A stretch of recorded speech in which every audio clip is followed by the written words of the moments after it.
If I could go back in time to the very beginning of my path to authenticity, my own experiment, these are 3 things my current day self would share with my past self to give her a little reassurance and a little guidance and add a little more ease and grace, because that makes things more fun. Welcome back to my channel. I am Dr. Kate Flynn, the Active Deconditioner. Thank you so much for being here. Whether you are beginning your human design experiment, taking another path to authenticity, or maybe you're going through some kind of spiritual awakening, I 100% believe that what I'm about to share will help you, will shine a little light on this and make it more fun. So let's jump right in. Number 1, your healing, your awakening is going to take what it takes. There are things you can do to make it efficient. There are things you can do to add more ease and grace, but sometimes it takes what it takes. And if the timing isn't there to support your efforts, you may have done all the work, all you need to do, all you know to do, and you're not experiencing the shift or change that you want. The only option you will have left is to wait. Wait until you respond, wait until something else comes into your awareness, or wait until your body catches up with the vibrational shifts that you've made. So there is no reason to put any kind of pressure on yourself. You're intending it to be. You're taking one step at a time. No pressure you put on yourself is going to help you. In fact, it could be actually making things more challenging. Ask me how I know. I feel like when we started this human design experiment, we sold everything in the States, we moved to Ecuador, I started to put myself under so much pressure, and I didn't even have conscious awareness of it. That's why I'm sharing this with you now, so you can put it on your radar.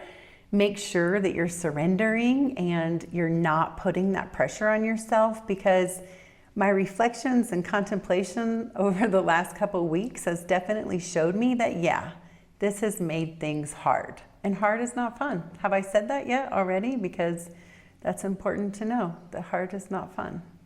Let go, release yourself of any pressure. Now that sounds simple enough, right? Don't pressure yourself.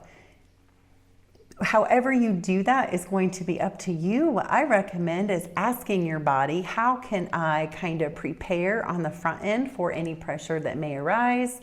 And what is my body asking for when that pressure shows up, right? Is it movement? Is it art or creative expression? Is it screaming into the void? Whatever it is, to release the pressure and start moving forward again in a new way. Number 2. Every endeavor you take to decondition from your not self, right? Because we're born authentically us. And then we become what other people think we should be. We become what we think it's safe to be. We become a product of our environment, of our social circles, of our society, right? So this releasing of the false self or deconditioning is an unbecoming of all of that. And every twist and turn you take down the deconditioning path is going to come with some processing time. I always tell, clients that everything we do in session is like putting the ingredients together to bake a cake. And then when that session is over, we put the cake in the oven, and that's the processing time, however long it takes your cake to bake.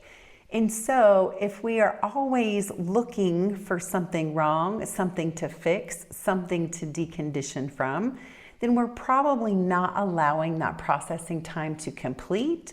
And that's going to put us into survival mode, which is kind of crazy, because really we're trying, we're working, we're moving towards becoming authentically us and into a place where we can thrive. So why are we making it harder along the way by always looking for something wrong? So anytime you do something, you put effort into deconditioning, maybe ask yourself, how long is it going to take for me to process this? And once you know that, it might be 2 or 3 days, it might be 2 or 3 weeks, it might be a month. It just depends on you and whatever it is you're going through at the time. And give yourself the gift of waiting through that. You do not have to suffer during your waiting time. You can look for green lights and celebrate things that are going well, and be okay with maybe not necessarily getting what you want right now in this very instant. Allow things to process, allow your body to catch up, and it's going to be so much easier.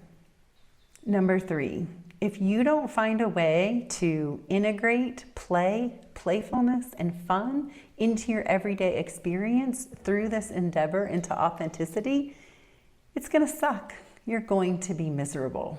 Find things to celebrate. Yeah, if you are deconditioning from a traumatic experience in childhood, that's going to be hard. That's not going to be fun, right? There's probably going to be some resistance there, some challenges that arise with that.